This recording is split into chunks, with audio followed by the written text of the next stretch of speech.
ಬಿಜೆಪಿಯಲ್ಲಿ 6 ಜನ ನಿವೃತ್ತರಾಗ್ತಾ ಇದ್ದಾರೆ. ಆದರೆ ಈ ಬಾರಿ ಸಿಗೋದು 3 ಸ್ಥಾನಗಳು. ಈ 3 ಸ್ಥಾನಗಳಿಗೆ 11+ ಆಕಾಂಕ್ಷಿಗಳು ಸದ್ಯಕ್ಕೆ ಗೊತ್ತಾಗಿರೋ ಲಿಸ್ಟ್ನಲ್ಲಿದ್ದಾರೆ. ನಮಗೆ ಟಿಕೆಟ್ ಬೇಕು ಅಂತ ಯಾರು ಅನ್ನೋದನ್ನ ನಾವು ಈಗಾಗಲೇ ಸ್ಕ್ರೀನ್ನಲ್ಲಿ ತೋರಿಸಿದ್ದೀವಿ. ಹಾಗಾದ್ರೆ ಬಿಜೆಪಿಯಲ್ಲಿ ಏನು ಲೆಕ್ಕಾಚಾರ ಆಗ್ತಾ ಇದೆ ಅನ್ನೋದನ್ನ ನಿಮಗೆ ತಿಳಿಸ್ಕೊಡೋದಕ್ಕೆ ನಮ್ಮ ಪ್ರತಿನಿಧಿ ರವಿ ಶಿವರಾಮ್ ನಮ್ಮ ಜೊತೆ ಲೈವ್ನಲ್ಲಿ ಇದ್ದಾರೆ. ರವಿ ಶಿವರಾಮ್, ಪ್ರಮುಖವಾಗಿ 6 ನಿವೃತ್ತಿಯಾಗಿತ್ತು, ಆದರೆ ಈಗ 3 ಸ್ಥಾನ ಸಿಗತ್ತೆ. ಆ 3 ಸ್ಥಾನಕ್ಕೆ 11+ ಆಕಾಂಕ್ಷಿಗಳಿದ್ದಾರೆ. ಸಿ.ಟಿ. ರವಿ ಹೆಸರು ಪ್ರಬಲವಾಗಿ ಕೇಳಿ ಬರ್ತಾ ಇದೆ. ಯಾರಿಗೆ ಸಿಗೋ ಸಾಧ್ಯತೆ ಇದೆ?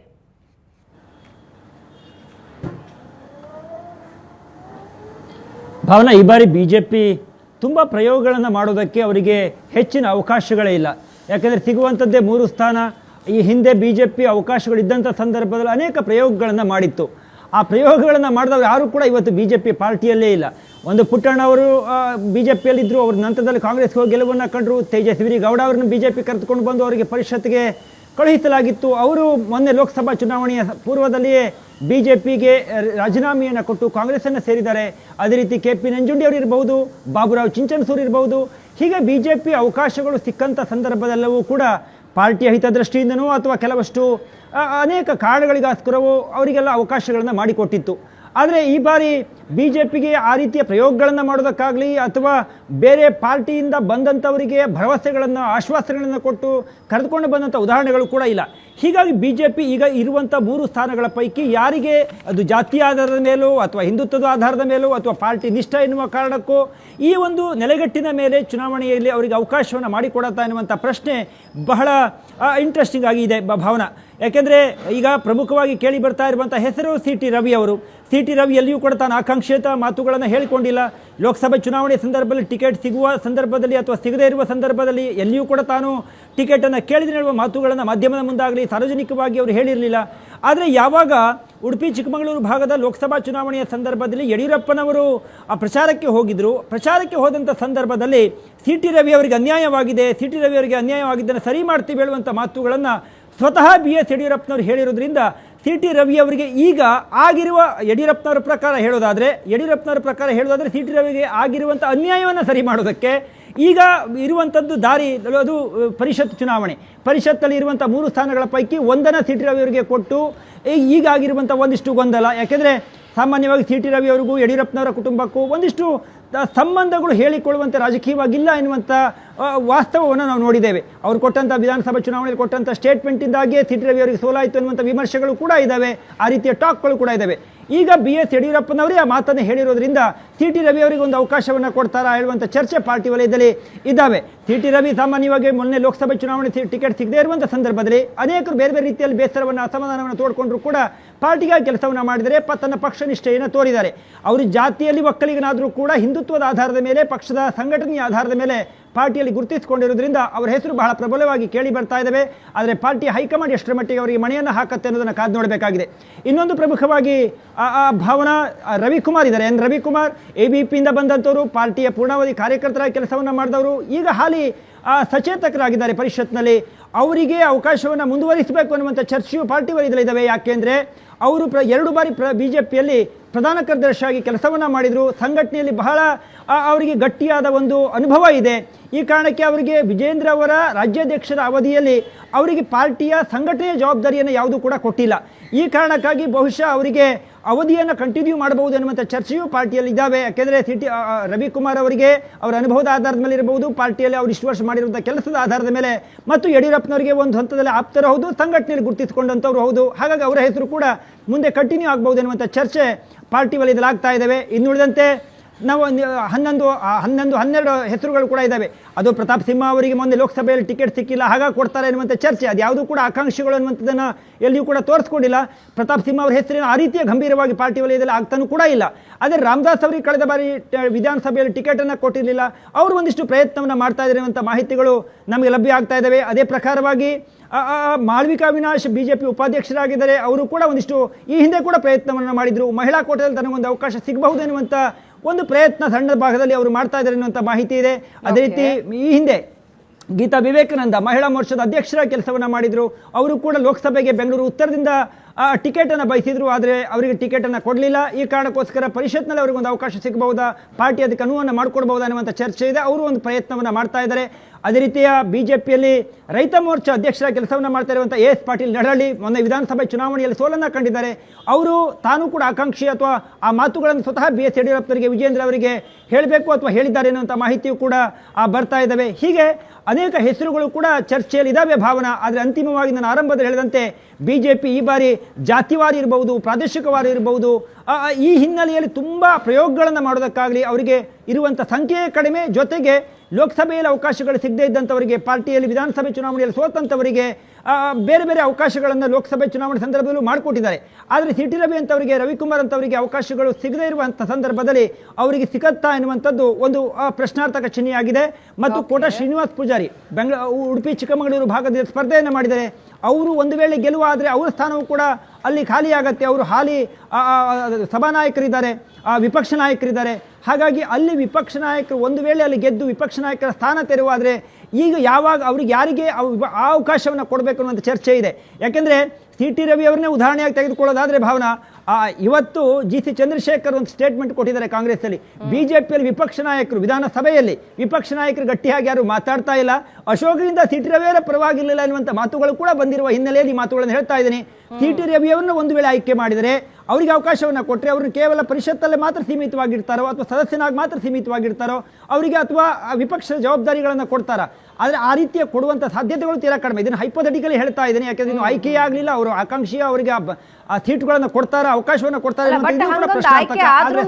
ವರ್ಕ್ ಆಗುತ್ತೆ. ಯಾಕಂದ್ರೆ ಇವಾಗ ವಿಧಾನಸಭೆಯಲ್ಲೂ ಕೂಡ ಒಕ್ಕಲಿಗ ನಾಯಕ, ವಿರೋಧ ಪಕ್ಷದ ನಾಯಕ ಮತ್ತು ವಿಧಾನ ಪರಿಷತ್ನಲ್ಲೂ ಹಂಗಿದ್ದೊಂದು ಆಯ್ಕೆ ಆಗತ್ತಾ ಅಂತ ಹೈಪೋಥೆಟಿಕಲಿನೇ ಮಾತಾಡ್ತಿದ್ದೀವಿ. ಡೆಫಿನೆಟ್ಲಿ ಭಾವನಾ, ಅಶೋಕ್ ಅವರು ಈಗ ಹಾಲಿ ಒಕ್ಕಲಿಗ ಸಮುದಾಯದ ಪ್ರಮುಖ ನಾಯಕರು, ಹಿರಿಯರಿದ್ದಾರೆ. ಅವರಿಗೆ ಅವಕಾಶವನ್ನು ಕೊಟ್ಟಿರುವುದರಿಂದ ಎರಡೂ ಮನೆಗಳಲ್ಲಿ, ಮೇಲ್ಮನೆ ಮತ್ತು ಕೆಳಮನೆ ಎರಡೂ ಮನೆಗಳಲ್ಲಿ ಒಂದೇ ಸಮುದಾಯದವರಿಗೆ ಮಣೆ ಹಾಕುವಂಥ ಸಾಧ್ಯತೆಗಳು ಕೂಡ ತೀರಾ ಕಡಿಮೆ ಇರ್ತವೆ. ಆದರೆ ಸಿ ಟಿ ರವಿ ಅವರ ಆಪ್ತವೈದ್ಯರೊಂದು ಮಾತನ್ನು ಹೇಳ್ತಾ ಇದ್ರು. ನೀವು ಅದು ಯಾವಾಗ ಯಡಿಯೂರಪ್ಪನವರು ಮುಖ್ಯಮಂತ್ರಿ ಸ್ಥಾನದಿಂದ ಕೆಳಗಿಳಿದ್ರು ಆಗ ಸಿ ಟಿ ರವಿ ಅವರು ಮುಖ್ಯಮಂತ್ರಿ ಆಕಾಂಕ್ಷಿ ಸ್ಥಾನದಲ್ಲಿದ್ದರು. ಅವರ ಹೆಸರುಗಳು ಕೂಡ ಮಾಧ್ಯಮದಲ್ಲಿ ಬಹಳ ಜೋರಾಗಿ ಓಡಾಡಿದವು. ವಿಜೇಂದ್ರ ಅವರು ರಾಜ್ಯಾಧ್ಯಕ್ಷರಾಗುವ ಪೂರ್ವದಲ್ಲಿ ಇನ್ನೇನು ಸಿ ಟಿ ರವಿ ಅವರ ಆಯ್ಕೆ ಆಗ್ಬಿಡ್ತು ಅನ್ನುವಷ್ಟರ ಮಟ್ಟಿಗೆ ಚರ್ಚೆಗಳಾದವು. ಆದರೆ ಹೀಗೆ ಪಾರ್ಟಿಯ ಸಂಘಟನೆ ಇರಬಹುದು ಅಥವಾ ಪಾರ್ಟಿ ಅಧಿಕಾರದಲ್ಲಿದ್ದ ಸಂದರ್ಭದಲ್ಲಿ ಅನೇಕ ಅಧಿಕಾರ ಹಂಚಿಕೆ ಆಗುವ ಸಂದರ್ಭದಲ್ಲಿ ಸಿ ಟಿ ರವಿ ಅವರ ಹೆಸರು ಮಾಧ್ಯಮಗಳಲ್ಲಿ, ಸಾರ್ವಜನಿಕ ವಲಯದಲ್ಲಿ ಮತ್ತು ಪಾರ್ಟಿಯಲ್ಲಿ ಬಹಳ ದೊಡ್ಡ ದೊಡ್ಡ ಪೋಸ್ಟ್ಗಳಿಗೆ ಚರ್ಚೆಗಳಾಗಿದ್ದಾವೆ. ಆದರೆ ವಾಸ್ತವ ಏನು ಅಂತ ಹೇಳಿದ್ರೆ, ಈ ಬಾರಿ ಲೋಕಸಭಾ ಚುನಾವಣೆಯಲ್ಲೂ ಕೂಡ ಅವರಿಗೆ ಟಿಕೆಟನ್ನು ಕೊಡಲಾಗಲಿಲ್ಲ ಅನ್ನುವಂಥದ್ದನ್ನು ಗಮನಿಸಬೇಕಾಗಿದೆ. ಆದರೆ ಬೆಂಗಳೂರು ಉತ್ತರಕ್ಕೆ ಅವರ ಹೆಸರು ಯಾವಾಗ ಕೇಳಿ ಬರ್ತಾ ಇತ್ತು, ಆಗ ಸದಾನಂದ ಗೌಡರ ನಿವಾಸಕ್ಕೆ ಅಶೋಕ್ ಇರಬಹುದು, ಅಶ್ವಥ್ ನಾರಾಯಣ ಇರಬಹುದು, ಬೊಮ್ಮಾಯಿ ಇರಬಹುದು, ಇವರೆಲ್ಲರೂ ಕೂಡ ಸಾಲುಗಟ್ಟಿ ಸದಾನಂದ ಗೌಡರ ನಿವಾಸಕ್ಕೆ ಹೋಗಿ, ಇಲ್ಲ ಸದಾನಂದ ಗೌಡರೆ ಮತ್ತೆ ನೀವು ಸ್ಪರ್ಧೆ ಮಾಡಬೇಕು ಅನ್ನುವಂಥ ಒಂದು ಪ್ರಯತ್ನವನ್ನು ಹಾಕಿದರೆ ಹಿಂದೆ ಸಿ ಟಿ ರವಿ ಬೆಂಗಳೂರಿಗೆ ಬರಬಾರ್ದು ಅನ್ನುವಂಥ ಕಾರಣವೂ ಇತ್ತು. ಈಗ ತಾವು ಕೇಳ್ತಾ ಇದ್ದೀರಿ ಭಾವನಾ, ವಿಧಾನಸಭೆಯಲ್ಲಿ ಅಶೋಕ್ ಅವರು ಇದ್ದಾರೆ. ಒಂದು ವೇಳೆ ಹೈಪೋಥೆಟಿಕಲಿ ನಾವು ಮಾತಾಡ್ತಿರುವ ಹಿನ್ನೆಲೆಯಲ್ಲಿ ಸಿ ಟಿ ರವಿ ಅವರಿಗೆ ಮೇಲ್ಮನೆಗೆ ಅವಕಾಶವನ್ನು ಕೊಟ್ಟು ಅಲ್ಲಿ ವಿಪಕ್ಷ ನಾಯಕನನ್ನು ಮಾಡೋದೇ ಹೌದು. ಆದರೆ ಒಂದಿಷ್ಟು ರಾಜಕೀಯ ಬೆಂಗಳೂರು ಮಟ್ಟದ ನಾಯಕರಲ್ಲಿ ಒಂದಿಷ್ಟು ರಾಜಕಾರಣವಂತೂ ನಿಶ್ಚಿತವಾಗಿ ಆಗತ್ತೆ ಅಂತ ಅನ್ಸುತ್ತೆ ಭಾವನಾ. ರೈಟ್ ರವಿ ಶಿವರಾಮ್, ಈ ರಾಜಕಾರಣದಿಂದಲೇ ಎಲ್ಲೋ ಒಂದು ಕಡೆ ಇಂತಹ ಪ್ರಯೋಗಗಳಿಂದ ಕೆಲವೊಂದು ಎಡವಟ್ಟುಗಳನ್ನು ಬಿಜೆಪಿ ಮಾಡ್ಕೊಳ್ತಾ ಬರ್ತಾ ಇದೆ. ಪ್ರಶಾಂತ್, ಈಗ 11+ ಆಕಾಂಕ್ಷಿಗಳಿದ್ದಾರೆ, ಇರುವುದು 3 ಸ್ಥಾನ. ಸಿ ಟಿ ರವಿ ಅವರಿಗೆ ಕೊಡ್ತಾರಾ, ರವಿಕುಮಾರ್ ಅವರಿಗೆ ಕೊಡ್ತಾರಾ, ಯಾರ್ಯಾರಿಗೂ ಕೊಡ್ತಾರೆ ಅನ್ನೋದು ಪ್ರಶ್ನೆ. ನಾನು ನೋಡಿ, ಕಳೆದ ಒಟ್ಟಾರೆ 1 ವರ್ಷದ ಬೆಳವಣಿಗೆಗಳಲ್ಲಿ ರಾಜ್ಯಾಧ್ಯಕ್ಷ ಸ್ಥಾನವನ್ನು ಲಿಂಗಾಯತರಿಗೆ ಕೊಡಲಾಗಿದೆ, ವಿಜಯೇಂದ್ರಕ್ಕೆ ಕೊಡಲಾಗಿದೆ. ಹೀಗಾಗಿ ಬಹುತೇಕ ವಿಧಾನ ಪರಿಷತ್ತಿನ 3 ಸ್ಥಾನಗಳು ಬಂದಾಗ ಲಿಂಗಾಯತರ ಹೆಸರುಗಳನ್ನು ಪರಿಗಣಿಸ್ತಕ್ಕಂಥ ಸಾಧ್ಯತೆಗಳು ಕಡಿಮೆ. ನಂಬರ್ 1. ನಂಬರ್ 2, ಹಿಂದುಳಿದ ವರ್ಗಗಳಿಗೆ ಅತಿ ಹೆಚ್ಚು ಸ್ಥಾನಮಾನವನ್ನು ಲೋಕಸಭಾ ಚುನಾವಣೆಯಲ್ಲಿ ಕೊಡಲಿಕ್ಕೆ ಸಾಧ್ಯ ಆಗ್ತಾ ಇಲ್ಲ, ವಿಧಾನಸಭೆಯಲ್ಲೂ ಕೊಡಲಿಕ್ಕೆ ಸಾಧ್ಯ ಆಗ್ತಾ ಇಲ್ಲ. ಆ ಕಾರಣದಿಂದ 1 ಅಥವಾ 2 ಹಿಂದುಳಿದ ವರ್ಗದ ನಾಯಕರಿಗೆ ಈ ಸ್ಥಾನವನ್ನು ಕೊಡ್ತಕ್ಕಂಥ ಸಾಧ್ಯತೆಗಳು. ಯಾರು ಅಂತ ಪ್ರಶ್ನೆ ಬಂದಾಗ ಮೊದಲ ಹೆಸರು ಬರುತ್ತೆ ಎನ್ ರವಿಕುಮಾರ್. ಈಗ ವಿಧಾನ ಪರಿಷತ್ತಿನ ಸಚೇತಕರಿದ್ದಾರೆ, 1 ಅವಧಿಯ ವಿಧಾನ ಪರಿಷತ್ ಸ್ಥಾನವನ್ನು ಮುಗಿಸ್ತಾ ಇದ್ದಾರೆ. ಹಿಂದೆ ರಾಜ್ಯ ಪ್ರಧಾನ ಕಾರ್ಯದರ್ಶಿಯೂ ಆಗಿದ್ದರು, ABVPಯಲ್ಲಿ 25 ವರ್ಷಗಳ ಕಾಲ ಫುಲ್ ಟೈಮ್ ವರ್ಕರ್ ಕೂಡ ಆಗಿದ್ದರು. ಹೀಗಾಗಿ ಅವರ ಬಗ್ಗೆ ಒಂದು ಅನುಕಂಪ ಇದೆ. ಇನ್ನೊಂದು ಅವಧಿ ಅವ್ರಿಗೆ ಕೊಡಬೇಕು ಅಂತಕ್ಕಂಥದ್ದು ಯಡಿಯೂರಪ್ಪನವರ ಮನಸ್ಸಿನಲ್ಲೂ ಇದೆ, ಸಂಘಟನೆಯ ಮನಸ್ಸಿನಲ್ಲೂ ಇದ್ದಂತೆ ಸ್ಪಷ್ಟವಾಗಿ ಕಾಣ್ತಾ ಇದೆ. ಆ ಕಾರಣದಿಂದ ಅವರ ಒಂದು ಹೆಸರಿಗೆ ಸಮ್ಮತಿ ಸಿಗ್ಬೋದು. ಎರಡನೇದು ಪ್ರಮುಖವಾಗಿ ಈಶ್ವರಪ್ಪನವರನ್ನು ಲೋಕಸಭಾ ಟಿಕೆಟ್ ಕೊಡದೇ ಇದ್ದ ಕಾರಣ ಏನು ಈಶ್ವರಪ್ಪನವರು ಬಂಡಾಯ ಇದ್ದರು, ಆ ಕಾರಣದಿಂದ ಕುರುಬರಲ್ಲಿ ಒಂದು wrong message B J P ಬಗ್ಗೆ ಹೋಗಿದೆ ಅಂತಕ್ಕಂಥದ್ದು ಸ್ಪಷ್ಟ. ಅದನ್ನು ಸರಿಪಡಿಸ್ತಕ್ಕಂಥ ಒಂದು ಪ್ರಯತ್ನ ವಿಧಾನ ಪರಿಷತ್ತಿನ ಅಭ್ಯರ್ಥಿಗಳ ಆಯ್ಕೆಯಲ್ಲಿ ಮಾಡುವ ಅನಿವಾರ್ಯತೆಯಲ್ಲಿ ಬಿ ಜೆ ಪಿ ಇದೆ. ಯಾಕಂದರೆ ಒಂದು ವೇಳೆ ಸಿದ್ದರಾಮಯ್ಯನವರನ್ನು 1 ವರ್ಷ, 1.5 ವರ್ಷ, 2 ವರ್ಷದ ನಂತರ ಏನಾದರೂ ಕಾಂಗ್ರೆಸ್ ಬದಲಿಸಿದರೆ ಕುರುಬ್ರನ್ನ ಏನಾದರೂ ಒಂದು ಕ್ಯಾಚ್ಮೆಂಟ್ ರೀತಿಯಲ್ಲಿ ಬಿ ಜೆ ಪಿ ತೆಗೆದುಕೊಳ್ಬೇಕಾದ್ರೆ ಆಗ ಕುರುಬರಿಗೆ ಒಂದು ಪ್ರಾತಿನಿಧ್ಯವನ್ನು ಕೊಡಬೇಕಾಗತ್ತೆ. ರಘುನಾಥ್ ಮಲ್ಕಾಪುರೆ ಅವರ ಅವಧಿ ಕೊನೆಗೊಳ್ಳುತ್ತಾ ಇದೆ. ಹೊಸಬ್ರು ಯಾರನ್ನು ಹುಡುಕ್ತಾರೋ ಅವರಿಗೆ ಕೊಡ್ತಾರೋ ಅಂತಕ್ಕಂಥದ್ರ ಬಗ್ಗೆ ಕೂಡ ಚರ್ಚೆ ನಡೀಬೋದು. ಮೂರನೇ ಹೆಸರು ನನಗನ್ಸುತ್ತೆ ಸಿ ಟಿ ರವಿ. ಒಂದು ಸಿ ಟಿ ರವಿ ಬಗ್ಗೆ ಇರತಕ್ಕಂಥ ಸಾಮರ್ಥ್ಯ ಅಂದರೆ ಸಿ ಟಿ ರವಿ ಕಾರ್ಯಕರ್ತರನ್ನು ನೇರವಾಗಿ ಟಚ್ ಮಾಡಬಲ್ಲ, ಕನೆಕ್ಟ್ ಮಾಡಬಲ್ಲ ನಾಯಕ. ಆದರೆ ಅವರ ದೌರ್ಬಲ್ಯ ಅಂತಂದರೆ ಎಲ್ಲೋ ಒಂದು ಕಡೆ ರಾಷ್ಟ್ರೀಯ ಪ್ರಧಾನ ಕಾರ್ಯದರ್ಶಿ ಆದಾಗ ಹೈಕಮಾಂಡ್ನ ಕೆಲ ನಾಯಕರ ಜೊತೆ ಅವರದೊಂದು ಅನ್ಬನ್ ಆಗಿದೆ. ಅದು ಗೋವಾ ಕಾರಣದಿಂದ ಆಯಿತು, ಗೋವಾ ಪ್ರಭಾರಿ ಕಾರಣದಿಂದ ಆಯಿತು, ಕರ್ನಾಟಕದಲ್ಲೂ ಆಗಿದೆ. ಯಡಿಯೂರಪ್ಪನವರ ಕುಟುಂಬದ ಜೊತೆಗೆ ಅವರ ಸಂಬಂಧಗಳು ಅಷ್ಟಕ್ಕಷ್ಟೇ ಅನ್ನುವ ಕಾರಣಕ್ಕೋಸ್ಕರ ಚಿಕ್ಕಮಗಳೂರಿನ ವಿಧಾನಸಭಾ ಚುನಾವಣೆಯಲ್ಲಿ ಅವರು ಸೋತು ಹೋದರು. ರಾಷ್ಟ್ರೀಯ ಮಟ್ಟದಲ್ಲೂ ಆ ರೀತಿ ಆಗಿದೆ. ಆ ಕಾರಣದಿಂದ ಉಡುಪಿ, ಚಿಕ್ಕಮಗಳೂರು, ಬೆಂಗಳೂರು ನಾರ್ತ್ನಲ್ಲಿ ಸಿ ಟಿ ರವಿ ಹೆಸರು ಬಂದಾಗ ಅದು ಪರಿಗಣನೆ ಆಗಲಿಲ್ಲ ಅಂತಕ್ಕಂಥ ಸುದ್ದಿ ಇದೆ. ಒಂದು ವೇಳೆ ಹೈಕಮಾಂಡ್ ಅವರ ಹೆಸರಿಗೆ ಒಪ್ಪಿಗೆ ಕೊಡುತ್ತಾ ಇಲ್ವಾ ಅಂತಕ್ಕಂಥದ್ದು ದಿಲ್ಲಿಯಲ್ಲಿ ಅಂತಿಮವಾಗಬೇಕಾಗಿರ್ತಕ್ಕಂಥ ಒಂದು ಪ್ರಶ್ನೆ. ದಿಲ್ಲಿ ನಾಯಕರೇನು 3ನೇ ತಾರೀಕು ಅಂದರೆ ಹೆಚ್ಚು ಕಡಿಮೆ 30ರವರೆಗೆ ದಿಲ್ಲಿಯಲ್ಲಿ ಯಾರೂ ಫ್ರೀ ಇಲ್ಲ. ಹೀಗಾಗಿ 30ರ ನಂತರವೇ ಬಿ ಜೆ ಪಿಯ ಕ್ಯಾಂಡಿಡೇಟ್ ಲೀಸ್ಟ್ ಬರಬೇಕಾಗತ್ತೆ.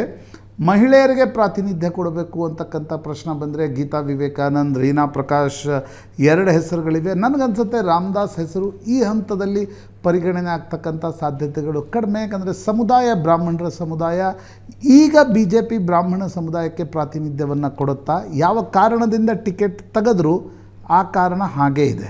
ಆ ಕಾರಣದಿಂದ ಎಷ್ಟರ ಮಟ್ಟಿಗೆ ಸಿಗುತ್ತೆ ಅಂತಕ್ಕಂಥದ್ದು. ನಂದೀಶ್ ರೆಡ್ಡಿ, ನಿರ್ಮಲ್ ಕುಮಾರ್ ಸುರಾನ ಪ್ರತಿ ಬಾರಿ ಈ ಹೆಸರುಗಳು ಓಡಾಡ್ತಾ ಇರ್ತವೆ. ರವಿ ಶಿವರಾಮ್ ಹೇಳಿದಂತೆ ತುಂಬ ಪ್ರಯೋಗಕ್ಕೆ ಹೋಗ್ತಕ್ಕಂಥ ಸ್ಥಿತಿಯಲ್ಲಿ ಬಿ ಜೆ ಪಿ ಇಲ್ಲ.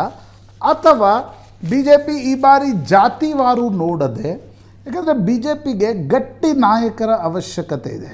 ವಿಧಾನಸಭೆಯಲ್ಲಿರ್ಬೋದು, ವಿಧಾನ ಪರಿಷತ್ನಲ್ಲಿರ್ಬೋದು. ರವಿ ಶಿವರಾಮ್ ಆಗಲೇ ಹೇಳ್ತಾ ಇದ್ರು ಅಶೋಕ್ ಬಗ್ಗೆ ನಾನಾ ರೀತಿಯ ಪ್ರಶ್ನೆಗಳು ಅವರ ಇಡೀ ಅಪೋಸಿಷನ್ ಲೀಡರ್ಶಿಪ್ ಬಗ್ಗೆ ಇದೆ. ಒಂದು ವೇಳೆ ಬಿ ಜೆ ಪಿ ತೀರ್ಮಾನಿಸಿ ವಿಧಾನ ಪರಿಷತ್ನಲ್ಲಿ ಒಕ್ಕಲಿಗರು ಕೊಟ್ಟು ಮರಳಿ ವಿಧಾನಸಭೆಯಲ್ಲಿ ಏನಾದರೂ ಬದಲಾವಣೆ ಮಾಡಬೇಕು ಅಂತಕ್ಕಂಥ ತೀರ್ಮಾನ ತೆಗೆದುಕೊಂಡ್ರೂ ಆಶ್ಚರ್ಯ ಇಲ್ಲ.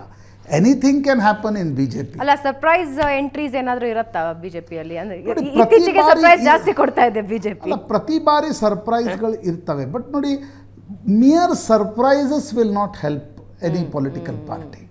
ನಿಮಗೆ ಗಟ್ಟಿಯಾಗಿ ಜನರನ್ನು ತಲುಪಬಲ್ಲ, ಕಾರ್ಯಕರ್ತರನ್ನು ವಿಶ್ವಾಸಕ್ಕೆ ತೆಗೆದುಕೊಳ್ಳಬಲ್ಲ ನಾಯಕರು ಬೇಕು.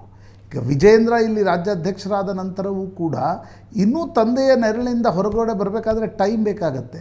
ಪ್ರಶಾಂತ್, ಈಗ ಇರುವ ಬಿಜೆಪಿ ಸನ್ನಿವೇಶ ನೋಡೋದಾದ್ರೆ ಅದೇ ಸಮಸ್ಯೆ ಕಾಡ್ತಾ ಇರೋದು. ಗಟ್ಟಿ ನಾಯಕತ್ವ ಇಲ್ಲ, ಕಾರ್ಯಕರ್ತನ ಒಟ್ಟಿಗೆ ತಗೊಂಡು ಹೋಗೋದಕ್ಕಾಗ್ತಾ ಇಲ್ಲ. ಈ ಬಾರಿಯ ಲೋಕಸಭಾ ಚುನಾವಣೆಯಲ್ಲೂ ಅದು ಸ್ಪಷ್ಟವಾಗಿ ಕಂಡು ಬಂತು, ಕಳೆದ ಬಾರಿಯ ವಿಧಾನಸಭೆ ಚುನಾವಣೆಯಲ್ಲೂ ಅದು ಸ್ಪಷ್ಟವಾಗಿ ಕಂಡು ಬಂತು. ಸೊ ಪಕ್ಷ ಗಟ್ಟಿಯಾಗಿ ನಿಂತ್ಕೊಳ್ಬೇಕಂದ್ರೆ ಒಂದಷ್ಟು ನಾಯಕರನ್ನ ಈಗ ಬೆಳೆಸಬೇಕಾದ ಅವಶ್ಯಕತೆ ಇದೆ. ಐ ಥಿಂಕ್ ಹೈಕಮಾಂಡ್ ಎಚ್ಚೆತ್ಕೊಳ್ಬೇಕಾಗಿದೆ. ಭಾವನಾ, ಪೊಲಿಟಿಕಲ್ ಪಾರ್ಟಿಲಿ ಯಾವುದೇ ಆರ್ಗನೈಸೇಷನಲ್ ಮ್ಯಾನೇಜ್ಮೆಂಟ್ ಇರಲಿ, ಆರ್ಗನೈಸೇಷನಲ್ ಮ್ಯಾನೇಜ್ಮೆಂಟ್ನಲ್ಲಿ ಹೈರಾರ್ಕಿಯಲ್ಲಿದ್ದವರಿಗೆ ಇನ್ಸೆಕ್ಯೂರಿಟಿ ಕಾಡತೊಡಗಿದರೆ ಎಲ್ಲ ನಿರ್ಣಯಗಳಲ್ಲೂ ಕೂಡ ಮೆರಿಟ್ ಇಲ್ಲದೆ ಯಾರ್ಯಾರೋ ಬಂದು ಕೂತ್ಕೊಳ್ತಾರೆ. This applies to every organisation. ಆ ಕಾರಣದಿಂದ ಇವತ್ತು ಕರ್ನಾಟಕದ ಬಿ ಜೆ ಪಿ ಎದುರಿಸ್ತಾ ಇರ್ತಕ್ಕಂಥ ಅತಿ ದೊಡ್ಡ ಸಮಸ್ಯೆ ಅಂತಂದರೆ ಮೇಲ್ಗಡೆ ಕುಳಿತಿರ್ತಕ್ಕಂಥ ನಾಯಕರಿಗೆ ಇನ್ಸೆಕ್ಯೂರಿಟಿಗಳು ಕಾಡ್ತಾ ಇವೆ. ಹೀಗಾಗಿ ಕೆಳಗಡೆ ಗಟ್ಟಿ ನಾಯಕರನ್ನು ಕರ್ಕೊಂಡು ಬರ್ತಕ್ಕಂಥ, ಕಾರ್ಯಕರ್ತರ ಒಪ್ಪುವ ನಾಯಕರನ್ನು ಕರ್ಕೊಂಡು ಬರ್ತಕ್ಕಂಥ ಪ್ರಯತ್ನ ಆಗ್ತಾ ಇಲ್ಲ. ಸಂಘಟನೆಯ ಹೆಸರಿನಲ್ಲಿ ಒಂದಿಷ್ಟು ವರ್ಷಗಳ ಕಾಲ ಯಾರ್ಯಾರನ್ನೋ ತಂದು ರಾಜ್ಯಸಭೆಗೆ, ವಿಧಾನ ಪರಿಷತ್ತಿಗೆ ಕೂಡಿಸ್ತಕ್ಕಂಥ ಒಂದು ಪ್ರಯತ್ನ ನಡೀತು. ಈಗ ಕರ್ನಾಟಕದ ಬಿ ಜೆ ಪಿಗೆ ಬೇಕಾಗಿರ್ತಕ್ಕಂಥದ್ದು ಕೆಳಗಡೆ ಇಳಿದು ಸಂಘಟನೆಯನ್ನು, ಪಾರ್ಟಿಯನ್ನು ಕಟ್ಟಬಲ್ಲ ನಾಯಕತ್ವ. ಸರ್ಕಾರ ಇರ್ತಕ್ಕಂಥ ಈಗ ಕಾಂಗ್ರೆಸ್ನ ಚಾಲೆಂಜಸ್ಗಳು ಬೇರೆ. ಡಿ ಕೆ ಶಿವಕುಮಾರ್ ಇದ್ದಾರೆ, ಸಿದ್ದರಾಮಯ್ಯ ಇದ್ದಾರೆ, ಖರ್ಗೆ ಇದ್ದಾರೆ, ಅಲ್ಲಿನ ಚಾಲೆಂಜಸ್ಗಳು ಬೇರೆ. ನೀವು ವಿರೋಧ ಪಕ್ಷದಲ್ಲಿ ಕೂಡಿದಾಗ ನಿಮ್ಮ ಚಾಲೆಂಜಸ್ಗಳು ಬೇರೆ. ಆ ಚಾಲೆಂಜಸ್ಗೆ ಅನುಗುಣವಾಗಿ ನಿರ್ಣಯವನ್ನು ತೆಗೆದುಕೊಳ್ಳಾಗತ್ತಾ ಅಥವಾ ಮತ್ತೆ ನಿನಗೊಂದು ನನಗೊಂದು ಮತ್ತು ಮಗದೊಂದು ಅಂತ 3 ಟಿಕೆಟ್ ಇವೆ, 3 ಹಂಚ್ಕೊಳ್ಳಾಗತ್ತಾ? ಇದು ಮುಖ್ಯವಾಗಿರ್ತಕ್ಕಂಥ ಪ್ರಶ್ನೆ. ಇವತ್ತು ಸರ್ಕಾರ ಇದ್ದಾಗ ಕಾಂಗ್ರೆಸ್ನಲ್ಲಿ ಖರ್ಗೆ ಅವರು 2 ತೊಗೊಂಡ್ರು, DK 2 ತೊಗೊಂಡ್ರು, ಸಿದ್ದರಾಮಯ್ಯ 2 ತೆಗೆದುಕೊಂಡ್ರು. ಜಾಸ್ತಿ ವ್ಯತ್ಯಾಸ ಸರ್ಕಾರ ಇದ್ದಾಗ ಬೀಳಲ್ಲ, ವಿರೋಧ ಪಕ್ಷ ಇದ್ದಾಗ ಈ ವ್ಯತ್ಯಾಸ ಬೀಳುತ್ತೆ. ಈಗ ಕರ್ನಾಟಕದ BJP ಯಾವ 3 ಆಯ್ಕೆ ಮಾಡುತ್ತೆ ಅಂತಕ್ಕಂಥದ್ದು ಕ್ರೂಷಿಯಲ್. ಇಡೀ ಲೋಕಸಭಾ ಚುನಾವಣೆಯಲ್ಲಿ ನೆಗೆಟಿವ್ ಆಗಿದ್ದು ಯಾಕೆ ಭಾವನಾ? ಕಾರ್ಯಕರ್ತರು ಇಷ್ಟಪಡುವ ನಾಯಕರಿಗೆ ಟಿಕೆಟ್ ಕೊಡಲಿಲ್ಲ ಅಂತಕ್ಕಂಥದ್ದು. ಸೊ ಈ 3 ಆಯ್ಕೆ ಮಾಡುವಾಗ ಎಷ್ಟು ಕಾರ್ಯಕರ್ತ ಫ್ರೆಂಡ್ಲಿ ಅಭ್ಯರ್ಥಿಗಳನ್ನು BJP ಆಯ್ಕೆ ಮಾಡುತ್ತೆ ಅಂತಕ್ಕಂಥದ್ದು BJP ನಾಯಕರಿಗೆ ಎದುರುಗಡೆ ಇರತಕ್ಕಂಥ ಸವಾಲು ಅಂತ. ರೈಟ್. ಧನ್ಯವಾದ ರವಿ ಶಿವರಾಮ್ ಮಾಹಿತಿಗಾಗಿ. ಧನ್ಯವಾದ ಪ್ರಶಾಂತ್. ಮತ್ತೆ ವಾಪಸ್ ಸಂಪರ್ಕಿಸ್ತೀನಿ.